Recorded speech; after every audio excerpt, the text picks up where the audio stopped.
Halo teman-teman semua, kami dari kelompok 5 akan memberikan penjelasan pasal biaya layanan psikologi beserta contoh kasus dan analisisnya.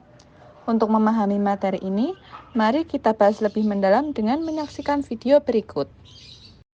Pasal 33 membahas tentang penjelasan biaya dan batasan.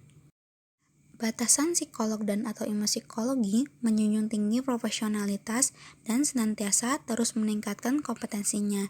Berkaitan dengan hal tersebut, psikolog dan atau ilmu psikologi perlu dihargai dengan imbalan sesuai profesionalitas dan kompetensinya. Pengenaan biaya atas layanan psikologi kepada pengguna jasa perorangan, kelompok, lembaga, atau organisasi atau institusi harus disesuaikan dengan keahlian dan kewenangan psikolog dan atau ilmu psikologi dengan kewajiban untuk mengutamakan dasar-dasar profesionalitas. Pertama, psikolog dan atau ilmu psikologi pada saat awal sebelum kontrak layanan dilakukan perlu menjelaskan kepada pengguna layanan psikologi secara rinci hak dan kewajiban masing-masing pihak termasuk biaya layanan psikologi yang disediakannya sesuai kompetensi keilmuan dan profesional yang dimiliki dalam cakupan standar yang pantas untuk masyarakat atau kelompok pengguna layanan psikologi khusus. Kedua, psikolog dan atau ilmu psikologi dapat menggunakan berbagai cara, termasuk tindakan hukum untuk mendapatkan imbalan layanan yang telah diberikan. Jika pengguna layanan tidak memberikan imbalan, sebagaimana yang telah disepakati, psikolog dan atau ilmu psikologi harus memberitahu pihak yang bersangkutan terlebih dahulu bahwa tindakan tersebut akan dilakukan, serta memberi kesempatan untuk dapat menyelesaikan permasalahan sebelum tindakan hukum dilakukan. Ketiga, psikolog dan atau ilmu psikologi tidak menahan catatan yang diperlukan untuk penanganan darurat terhadap pengguna layanan psikologi hanya atau semata-mata karena imbalan terhadap layanan psikologi yang diberikan belum diterima. Keempat, psikolog dan atau ilmu psikologi tidak bersedia memenuhi permintaan layanan psikologi yang diketahui melanggar kode etik, seperti yang dicantumkan dalam keseluruhan pasal-pasal dalam kode etik ini, apalagi menerima imbalan dalam bentuk uang atau dalam bentuk lain untuk pekerjaan tersebut.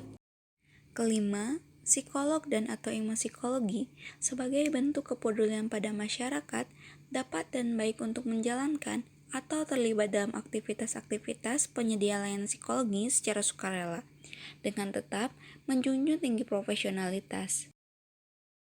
Pasal 34 mengenai rujukan dan biaya. Psikolog dan ilmuwan psikologi membagi imbalan dengan profesional lain, atasan atau bawahan. Pembayaran terhadap masing-masing harus berdasarkan layanan yang diberikan dan sudah diatur sebelum pelaksanaan layanan psikologi dilakukan. Pasal 35 mengenai keakuratan data dan laporan kepada pembayar atau sumber dana. Psikolog dan atau ilmu psikologi memastikan keakuratan data dan laporan pemeriksaan psikologi kepada pembayar layanan atau sumber dana. Pasal 36 mengenai pertukaran atau barter. Psikologi dan atau ilmuwan psikologi dapat menerima benda atau imbalan uang dari pengguna layanan psikologi sebagai imbalan atas layanan psikologi yang diberikan, hanya jika tidak bertentangan dengan kode etik dan pengaturan yang dihasilkan tidak eksploitatif. Kasus pelanggaran pasal 33, seorang klien datang untuk melakukan tes minat bakat. Sebelum dilakukan tes, sudah ada penjelasan tentang prosedur yang akan dijalani sesuai dengan tes yang dilakukan dan biaya dalam pelayanan tersebut.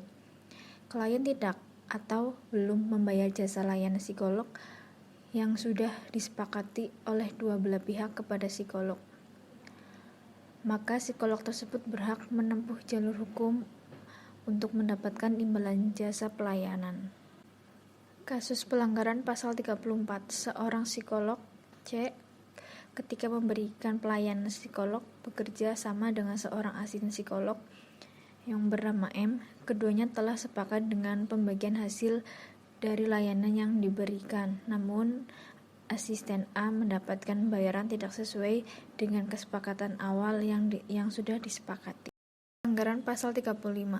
Seorang psikolog harus memastikan terlebih dahulu data yang akan dikirim kepada sponsor atau sumber dana. Jangan sampai data yang disampaikan tidak sesuai dengan hasil kenyataan yang ada, yang menyebabkan kerugian pada pihak penggunaan layanan psikolog maupun pihak lainnya. Yang kedua, seorang psikolog harus memberikan data sesuai hasil kenyataan. Pasal 36. Klien A adalah seorang pengusaha, kemudian ia sering meminta layanan kepada psikologi B. Karena klien A merasa puas dengan layanan psikologi B ini, maka klien A memberi hadiah atau imbalan untuk psikologi B ini dengan sangat berlebihan. Ia memberi berupa barang-barang mewah kepada psikologi B. Hal ini sangat melanggar kode etik pasal 36 karena sistem barter yang digunakan berlebihan. Itu pembahasan dari kelompok kami. Banyak salah dan kata mohon dimaafkan. Terima kasih.